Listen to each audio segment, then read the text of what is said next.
అంటే 3వ తేదీ ఈ పూతలపట్టు బైపాస్ రోడ్లో జరిగిన సీఎం జగన్మోహన్ రెడ్డి సభలో ఈ పెన్షన్ల విషయంలో ప్రభుత్వాన్నే ప్రతిపక్షాన్నే బదనాం చేస్తూ మేమేదో పెన్షన్లకు వ్యతిరేకమైనట్టు మేము ఇవ్వద్దని చెప్పినట్టు మా మాజీ ముఖ్యమంత్రులు పెన్షన్లు ఇవ్వద్దని చెప్పినట్టుగా ఒక దుష్ప్రచారాన్ని చేయడం జరిగింది. కానీ వాస్తవానికి అది కాదు. మేము వాలంటీర్ వ్యవస్థని ఎలక్షన్ కమిషన్ దూరంగా ఉండమనింది కాబట్టి ఈ పెన్షన్ని వాలంటీర్ల ద్వారా కాకుండా మనం పంచాయతీలో ఉన్న ఎంప్లాయీస్ ద్వారా, సచివాలయ ఎంప్లాయీస్ ద్వారా కూడా అందరికీ ఇవ్వమని చెప్పాం. మొన్నే మా సురేంద్ర కుమార్ గారు కూడా కలెక్టరేట్లో చెప్పారు. 8,400 మంది ఈరోజు ఉద్యోగులు ఉంటే ఒక్కొక్కరు 40 మందికి ఇస్తే కూడా ఈ జిల్లాలో అందరికి ఇచ్చే ఈ కాన్స్టిట్యూన్సీ అందరికి ఇచ్చేవచ్చు పెన్షన్లు కూడా.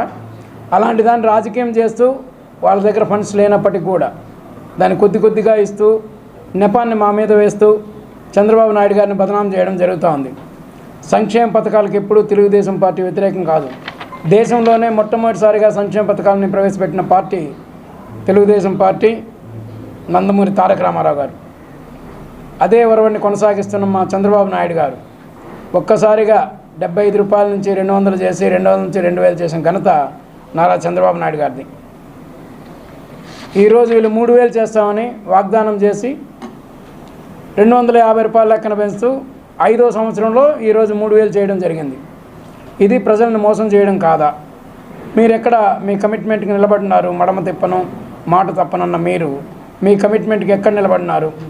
మమ్మల్ని బదనాం చేసే విలువ మీకు ఎక్కడుంది? కాబట్టి తెలుగుదేశం పార్టీని బదనాం చేయడం మానేసి మీరు ప్రజల సంక్షేమాన్ని గుర్తుపెట్టుకొని ప్రజలకు మేలు చేసే కార్యక్రమంలో మీరు ముందుండాలే. కానీ మీ దగ్గర డబ్బులు లేకుండా బడ్జెట్ ఖజానా ఖాళీగా పెట్టుకొని వాళ్ళు చెప్పినారు కాబట్టి ఈరోజు ఇవ్వలేకపోతున్నాం, చంద్రబాబు నాయుడు గారు నిలిపేశారు, దీన్ని కోర్టు ద్వారా తెచ్చారు, లేకపోతే నిమ్మగడ్డ రమేష్ వాళ్ళ పార్టీ మనిషి, ఇవన్నీ కాదు. వాలంటీర్ని దూరంగా ఉంచడం జరిగింది. వాలంటీర్ వ్యవస్థ కూడా మేము వ్యతిరేకం కాదు. దీన్ని ఇంకో రూపంలో వాళ్ళకి 5,000 కాకుండా మంచి పారితోషికంతో ఇంకో రూపంలో కూడా చంద్రబాబు నాయుడు గారు ఈ వ్యవస్థను మారుస్తారు. ఎందుకంటే ఆయన ఖజానా సృష్టికర్త, రేపు డబ్బులు ఎలా సంపాదించాలో తెలిసిన వ్యక్తి కాబట్టి ఆయన ఖచ్చితంగా దీనంతా నెరవేరుస్తాడు. కాబట్టి ఈ తెలుగుదేశం మీద వ్యతిరేకంగా మాట్లాడడం జగన్ రెడ్డి మానుకోవాలని కోరుకుంటున్నా. జై హింద్, జై తెలుగుదేశం. నిన్న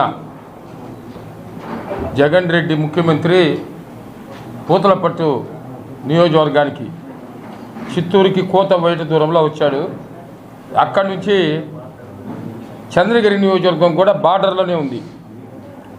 ఈరోజు అక్కడ నెరబైలిలో, ఎర్రవారిపాలెం మండలం నెరబైలిలో నన్నే సాహెబ్ అని ఆయన 2:45 వరకు 2 గంటల 45 నిమిషాల వరకు 4 సార్లు వచ్చిపోయాడు సచివాలయానికి ఎండలో. మేము మొన్ననే కూడా చెప్పాం, అయ్యా ఈరోజు ఎవరు చనిపోయినా అది జగన్ రెడ్డి హత్యలుగా భావించాలా అని కూడా మేము చెప్పాం. ఈరోజు ఆయన చనిపోయినాడు. ఇంకా ఎంతమంది చనిపోతారో తెలియదు. ఆ చనిపోయిన వాళ్ళందరూ కూడా ఈ జగన్ రెడ్డి ఏదైతే పెన్షన్ల మోసం పెట్టాడో దానికి బాధ్యులుగా చనిపోతున్నారు. అందువల్ల ఆయన పైన మరి ఆ మర్డర్ కేసు కూడా బుక్ చేయాలనేది కూడా మా రిక్వెస్ట్. అంతేకాదు ఈరోజు కోడికత్తి డ్రామా అయిపోయింది, వివేకానంద రెడ్డి గొడ్డలి వేటు డ్రామా అయిపోయింది. ఇప్పుడు పెన్షన్లు డ్రామాలు ఆడుతూ ఉన్నాడు. ఈ పెన్షన్లు డ్రామాలు ఆడి ఎంతమంది వృద్ధులు అవ్వాతాతలు అంటాడు ప్రతిదానికి. అయ్యా నా అవ్వాతాతలు నేను వాళ్ళకి చేస్తానంటున్నావు. ఏంది చేసేది నువ్వు? ఆడేమో సొంత చిన్నాయిని చంపేసి కోడికత్తి డ్రామా ఆడి తెలుగుదేశం పార్టీని మరి ఈరోజు అసత్య ప్రచారాలు చేసి నువ్వు ముఖ్యమంత్రి అవుతివి. మరి ఈరోజు వృద్ధులను చంపేసి వృద్ధులు, వికలాంగులు, వితంతువులను చంపి నువ్వు మళ్ళా కొత్త డ్రామా ఆడుతూ ఉన్నావా? ఇది ప్రజలకు తెలుసు, మేము అందరికి కూడా తెలియజేస్తాము. ఈరోజు నీ దగ్గర డబ్బులు లేదు, డబ్బులు లేని దానికి ఇన్ని డ్రామాలు ఎందుకు ఆడతావు? డబ్బులు లేదని చెప్పు. నువ్వు ఆల్రెడీ 12 లక్షల కోట్లు అప్పులు చేసేసి ఈ రాష్ట్రాన్ని దివాలా తీయేసావు ఆల్రెడీ. ఇంకా నువ్వు ఏం చేయాలనుకున్నావో తెలియదు. పోలవరం 72% అయింది, కేవలం 28% పూర్తి చేయలేని వాడు ఈరోజు అరగంట ముఖ్యమంత్రి, గంట సంజన, లావణ్య ఏందో పేర్లు చెప్తా ఉంటావు నీవు మరి ఇరిగేషన్ మంత్రి. అంతేకాకుండా ఈరోజు నువ్వు ఏపీలో రోజుకు 3 రైతులు ఆత్మహత్య చేసుకో. ఏపీలో నెంబర్ 1 అయిపోయింది రైతుల ఆత్మహత్యలో. భారతదేశంలో మరి ప్రతిరోజు 3 రైతులు ఆత్మహత్య చేసుకుంటున్నారు ఈ ఆంధ్రప్రదేశ్లో. దాన్ని నిలవరించలేని ముఖ్యమంత్రి నువ్వు అసమర్థ పాలన చేస్తున్నావు. ఆ రోజు చంద్రబాబు నాయుడు పట్టిసీమ గట్టి ఈరోజు ఉభయ గోదావరి జిల్లాలకే కాకుండా ఈరోజు ప్రకాశం బ్యారేజీకి తీసుకొని వచ్చి ప్రకాశం బ్యారేజీకి రావాల్సిన నీళ్లు మరి హండ్రీ నీవా ద్వారా మరి శ్రీశైలం నుంచి ఏదైనా రాయలసీమ జిల్లాలైన కడప, కర్నూలు, అనంతపూర్కు తీసుకొని వచ్చే బాధ్యత చంద్రబాబు నాయుడు గారు తీసుకున్నారు. నువ్వు ఎక్కడైనా 1 ఎకరాకు నీళ్ళు ఇచ్చావా? కుప్పంలోకి వచ్చి నేను నీళ్ళు ఇస్తానని చెప్పి ఆ గేటుతో కూడా మరుసటి రోజు లారీలో గేటు కూడా వేసుకొని పూసినారు. ఇంకా ఏంది నువ్వు చేసేది? నువ్వు ఇంకా ఎంతమందిని మోసం చేయాలనుకున్నావు? దయచేసి మోసాలు వదిలి దయచేసి నిజం చెప్పేదాన్ని దయచేసి జగన్ రెడ్డిని నేర్చుకోవాలని కూడా ఈ సందర్భంగా ఆయనకు హితవు చేస్తున్నా. Thank you. అందరికీ నమస్కారం. గత 2 రోజులుగా ఆంధ్ర రాష్ట్రంలో వైఎస్ఆర్ పార్టీ ఆడుతున్న అతిపెద్ద బూటక నాటకం ఏమన్నా ఉంది అంటే తెలుగుదేశ ప్రభుత్వం పెన్షన్లు ఇవ్వకూడదు, పెన్షన్లు ఇవ్వకుండా చేసింది అని చెప్పి అతి ఉత్సాహం ప్రదర్శిస్తున్న వైఎస్ఆర్ కార్యకర్తలు కావచ్చు, నాయకులు కావచ్చు. అసలు పెన్షన్ అనే ఒక పథకాన్నే పెట్టింది తెలుగుదేశం పార్టీ. అది నందమూరి తారక రామారావు గారు 35 రూపాయలతో ప్రారంభించి అది ఇవాళ 3000 రూపాయలు కావడానికి కారణం కూడా తెలుగుదేశం పార్టీనే. చంద్రబాబు నాయుడు గారు 2014లో 200 రూపాయలు ఉండింది. అంటే 2004 నుండి 14 దాకా కాంగ్రెస్ ప్రభుత్వం ఉండింది. అది 2014లో వైఎస్ఆర్ కాంగ్రెస్ అయ్యింది. అంత తప్పితే అది అధికారంలో ఉన్నప్పుడు 200 రూపాయలు ఇస్తూ ఉండింది. చంద్రబాబు నాయుడు గారు దాన్ని 2000 చేశారు. అలాగే రేపు మా కూటమి అత్యంత భారీ మెజారిటీతో గెలిచిన తర్వాత మేము కూడా ఇప్పుడు ఏదైతే ఉందో అదే వాలంటరీ సిస్టంలో 4000 రూపాయలు ప్రతి ఇంటింటికి తిరిగి మా వాలంటరీలో ఎత్తుకొని పోయి ఇచ్చే కార్యక్రమాన్ని కూటమి బాధ్యత తీసుకుంటుంది. మరీ ముఖ్యంగా ఈ వైఎస్ఆర్ ప్రభుత్వం అయితే శవ రాజకీయాలు, పెన్షన్ రాజకీయాలు, చేతగాని రాజకీయాలు చేయడంలో ప్రథమ స్థానంలో ఉంటుంది. ఎందుకంటే ప్రభుత్వం దగ్గర నిధులు లేదు. ఉన్న నిధులు కాస్త కాంట్రాక్టర్లకు పనిచేసి రానున్న 24 ఎన్నికల్లో అంటే మే 13న జరగనున్న సార్వత్రిక ఎన్నికల్లో ఖర్చు పెట్టడానికి ఇన్నాళ్ళు గుర్తుకు రాని కొన్ని కంపెనీలు అంటే అవి అవినాష్ రెడ్డివి కావచ్చు, భారతీ రెడ్డివి కావచ్చు, అనేక ఆయన బంధువర్గానికి సంబంధించిన కాంట్రాక్ట్ సంస్థలు మొత్తానికి 13,000 కోట్ల రూపాయలను అప్పచెప్పడం జరిగింది. ఇది మేము ఒక రాజకీయ పార్టీగా విమర్శించడం కాదు. చదువుకున్న ప్రతి ఒక్కరూ మీరు కానీ ఆర్టీఏ త్రూ కానీ లేదా మనకున్న కొన్ని వెబ్సైట్ల ద్వారా చెక్ చేసుకోవచ్చు. అది ఇచ్చేసి పెన్షన్లు ఇవ్వకుండా పోవడానికి కారణం తెలుగుదేశం పార్టీ, చంద్రబాబు నాయుడు అంటూ కొత్త డ్రామా స్టార్ట్ చేశారు.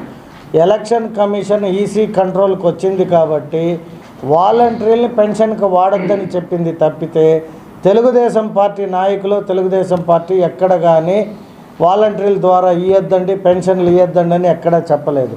సో వాలంటీర్స్ని ఇన్వాల్వ్మెంట్ చేయకుండా వార్డు సచివాలయ ఎంప్లాయీస్ 1,00,000కు పైగా అంటే 1,26,000 ఎంప్లాయీస్ ఉండారు. సో అలా వారిని వాడుకొని కానీ ఇచ్చే కార్యక్రమం చేపట్టుంటే గవర్నమెంటు ఒక్క రోజులో 2 గంటల్లో పెన్షన్లు ఇచ్చే కార్యక్రమం పూర్తి చేయొచ్చు. సో ఈ అవ్వాతాతలకి ఇచ్చే పెన్షన్లో జాప్యం జరగడానికి కారణం ఈ వైఎస్ఆర్ పార్టీ అధినాయకుడు వైఎస్ జగన్మోహన్ రెడ్డి. దాన్ని రాజకీయాలకి మిమ్మల్ని ఇబ్బంది పెట్టేది, చంద్రబాబు నాయుడు వస్తే మీకు పెన్షన్లు రావని. అసలు పెన్షన్ అనేది తెచ్చిందే తెలుగుదేశం పార్టీ. 200 నుండి 2,000కి తెచ్చి 2,000 కాస్త 5 ఏళ్లలో ఈయన 3,000 చేస్తే దాన్ని మేము రేపు 4,000 చేసి 4,000 రూపాయలు ప్రతి కుటుంబానికి అవ్వాతాతకి ఇచ్చే బాధ్యత తెలుగుదేశం పార్టీ ఉమ్మడి కూటమి రేపు రానున్న 24 తర్వాత తీసుకునేది 100%. అలాగే చంద్రబాబు నాయుడు గారు పలానా మతాన్ని ఏమో అన్నాడు, పలానా కులాన్ని అన్నాడు అంటూ సోషల్ మీడియాలో అన్ని సోషల్ మీడియాలు కాదు, మరీ ముఖ్యంగా చూసుకుంటే ఈ వైఎస్ఆర్ పార్టీకి సంబంధించిన కొన్ని ఛానళ్ళు ఏవైతే ఉన్నాయో అవి అసత్య ప్రచారాలు చేస్తూ ఆయన మాట్లాడిన దాన్ని మార్ఫింగ్ చేస్తూ అనేక కుల సంఘాలను కావచ్చు, మతాలను కావచ్చు రెచ్చగొట్టే ప్రయత్నం చేస్తుంది. కావున ఆంధ్ర రాష్ట్ర ప్రజలకి, మా నియోజకవర్గ ప్రజలకి ప్రత్యేకంగా ఒకటైతే చెప్పదలుచుకున్నా, మంచి ప్రభుత్వం చంద్రబాబు నాయుడు గారే 2024లో ముఖ్యమంత్రి అయితే మాత్రమే ఈ ఆంధ్ర రాష్ట్రం కూడా బాగుపడుతుంది. మరీ ముఖ్యంగా వాలంటీర్లందరికీ చెప్తున్నాం, మేము మా తెలుగుదేశం పార్టీ వాలంటీర్లకి మేము అగైనెస్ట్ కాదు. వాలంటీర్లు అనే వాళ్ళని రానున్న రోజుల్లో కూడా మెరుగైన వారి స్థాయిని గుర్తించి మంచి జీతాలతో గవర్నమెంట్ ఉద్యోగులకి సమానంగా వారికి కూడా అన్ని రకాల ఇవి కల్పిస్తూ వారిని కూడా మేము కంటిన్యూ చేయడానికి మా ప్రభుత్వం కానీ మా నాయకుడు కానీ పదే చెప్తున్నాడు ప్రతి సభలో కూడా. ఈ అవ్వాతాతలకు ఇచ్చే పెన్షన్ అడ్డం పెట్టుకుంటూ వైఎస్ జగన్మోహన్ రెడ్డి ఆడే నాటకాలు ఇక మానేయాలంటూ తెలుగుదేశం పార్టీ తరపున కానీ మేము ప్రతి ఒక్క డోర్ టు డోర్ తిరిగి రేపు పొద్దున్న లేచి చెప్పబోతాము ఈ వైఎస్ఆర్ ప్రభుత్వం ఆడే నాటకాలు ఏమి అనేది. కావున ఖజానాలో ఉండే డబ్బుల్ని దోచుకొని ఎలక్షన్ చేయాలని ఆలోచనలు ఉన్న ఈ ప్రభుత్వాన్ని అతి త్వరగా సాగనంపాలని ప్రజలకి విజ్ఞప్తి చేసుకుంటూ సెలవు తీసుకుంటున్నా. జై హింద్.